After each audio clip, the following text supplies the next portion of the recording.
Confederate spy Marie Isabella Belle Boyd, often called Cleopatra of the Secession, was arrested by Union troops on July 29, 1862, and incarcerated in Old Capitol Prison in Washington, D.C. It was the first of 3 arrests for this teenage espionage agent from Martinsburg, Virginia.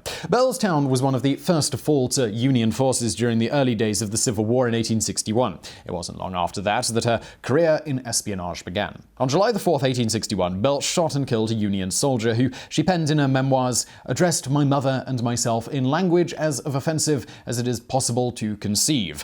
I could stand it no longer. We ladies, we're obliged to go armed in order to protect ourselves as best we might from insult and outrage. Apparently, the Union officers that investigated the shooting found Belle's actions justified. From that point on, Belle began acting as a messenger for the Confederate generals Pierre Beauregard and Thomas Stonewall Jackson, and delivered weapons and medical supplies to the troops. She could act with more daring than a man ever could, as the Union soldiers didn't consider that a teenage girl was capable of being such an effective spy.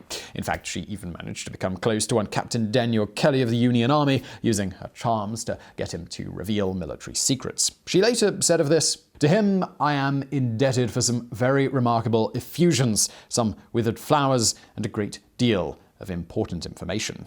On May 23, 1862, Belle and her family were staying in the same hotel as several Union soldiers. As the soldiers were conducting a war council, Belle hid in a closet in the room and listened to their plans through a knothole. She then rode wearing her dark blue dress and fancy white apron, crossed on for the gap between the 2 armies in range of Union rifles and artillery, and breathlessly delivered her message to a staff officer. Apparently, Scarlett O'Hara had nothing on Belle Boyd. For her efforts in this battle, General Jackson wrote her a personal thank you note, and she was awarded the Southern Cross of Honor.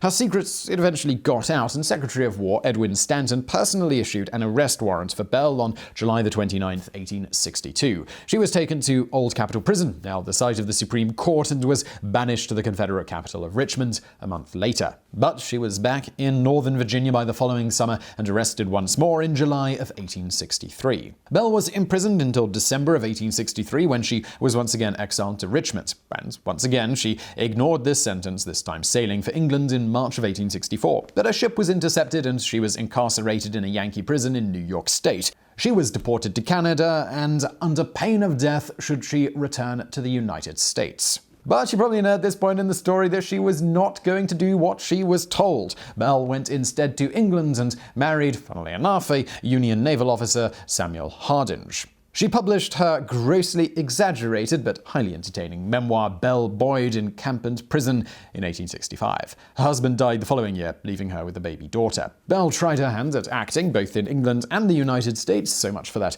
pain of death thing, and then she retired after marrying her second husband, a Union officer named John Swainston Hammond. They also had 4 children together. She divorced this man in 1884, and the following year, Belle married Nathaniel High, a man 17 years her junior. She returned to acting in 1886 to recreate her Civil War exploits for rapt and appreciative audiences. Belle died on stage at age 56. An apt end to a dramatic life. If it seems odd that Belle married 2 men from the enemy camp, it really wasn't if you understood Belle's mind. Boyd was more of an adventurer than a Confederate. She enjoyed the notoriety that her exploits brought her and reveled in breaking every standard expected of ladies at the time. She was one of a kind. As the Confederate newspaper, The Index, wrote of Boyd in 1864, "Probably the history of the world does not contain a parallel case. Her adventures in the midst of the American War surpass anything to be met within the pages of fiction."